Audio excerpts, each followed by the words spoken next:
Hi everyone, it's Kim. Welcome back to my channel, and if you're new to my channel, welcome. So today I'm bringing you our weekly topic, and it's all about sleep.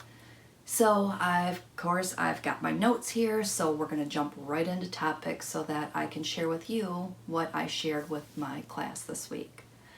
So we all know the importance of sleep. We have all ran into problems where we've not got enough sleep, I guess is the easiest way to say it. And you know as well as I know that when you don't get enough sleep, it's just, you feel really bad the next day. You're tired, you're groggy, you just can't get your bearings about you. So our topic this week was the differences between what sleep does for you, the good things that you get from sleeping, and getting your needed 7, 8, 9 hours of sleep a night. I know that's a tough one, right? And also what happens when you're really sleep deprived, and when when that's a repeated pattern, and it really just throws you for a loop. So, as always, if you like this type of video, put sleep down in the comments. We'll get that out of the way. And if you've not subscribed, please consider subscribing to the channel so that you know when I'm posting upcoming videos. All right, so enough of that. Let's just jump right in. So, got my notes here, as always. So, when you're getting enough sleep, it really helps you prepare for the next day. When I get enough sleep, I feel great. I'm motivated. I feel energized. My brain feels like it is just... It's replenished, like it's ready to take on the day with whatever it brings. And I'm sure you know exactly what I'm saying. Little coffee always helps in the morning, but I think that's just a waker upper, not so much as I totally didn't get enough sleep. And it also helps you remember better. When I'm tired, my memory is just sucks. So when I get enough sleep, it seems like my memory's better. I make better decisions because I have time to think through it. It just seems like my brain is firing on all cylinders. So it really helps a lot. Now, when you're not getting enough sleep, it just seems like, again, you're groggy. You're a step behind. It seems like your reflexes just don't snap as quick as you need them to.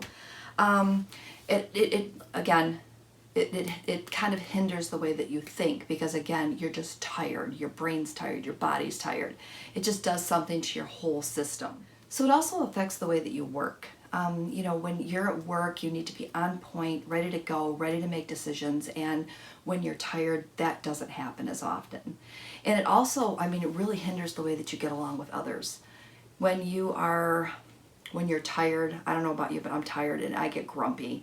And first of all, I don't want to deal with anybody else, but you kind of have to in day-to-day life. So you just kind of have to go through the motions and try to really keep yourself in check, because you're tired and you really don't, it's nobody else's fault. Right? It's nobody else's fault. You just kind of have to go through the day. So enough of that. This is the balance of enough sleep versus not enough sleep.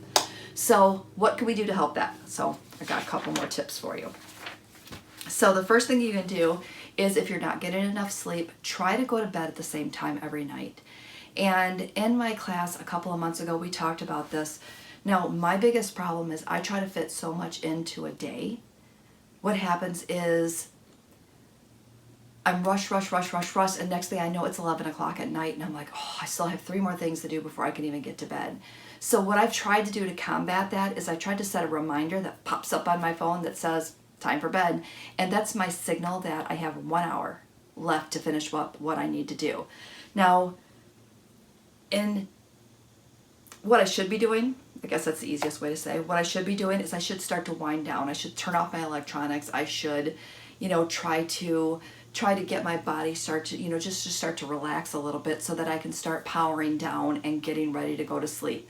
Because if I'm rushing through my last hour, by the time I get to bed, either A, I'm exhausted, which sometimes happens, or B, I'm so wound up that it takes me a little bit longer to wind down. And again, then I'm kind of getting in bed at a later time than I wanted to. So hopefully that makes sense. Another thing that you can do is avoid alcohol, avoid caffeine, avoid nicotine, when it's getting time for bed, because those are all types of stimulants and it's just going to kind of wind you up again. And try not to eat too late at night, because I don't know about you, but when I have a heavy meal too close to bedtime, I'm not done digesting and it kind of makes me feel miserable. So try to space out the time between you have your last meal and the time that it's time for bed. All right, the last couple of tips that I want to give you. Ready? So we already talked about shutting down your electronics. Again, maybe you could start a bedtime ritual. So when let's say you just have like I do, like a timer set on your phone. What you can do at that point is say, okay, at this time I'm going to do these 3 things, and then I'm going to go in the bedroom and I'm going to read a book, or I'm just going to start shutting things down and I'm going to relax. Maybe you're going to meditate, maybe whatever it is your nighttime ritual would be. But maybe then it's time to go ahead and start some of those activities, just to get your brain to kind of start shutting down so you can go to sleep at night. And the last thing is possibly sticking to a schedule and trying to go to bed at the same time every night. One of the suggestions was to try to do that all 7 days. Now, I don't know about you, but my weekends are pretty hectic and they're on a total different time frame than my weekdays.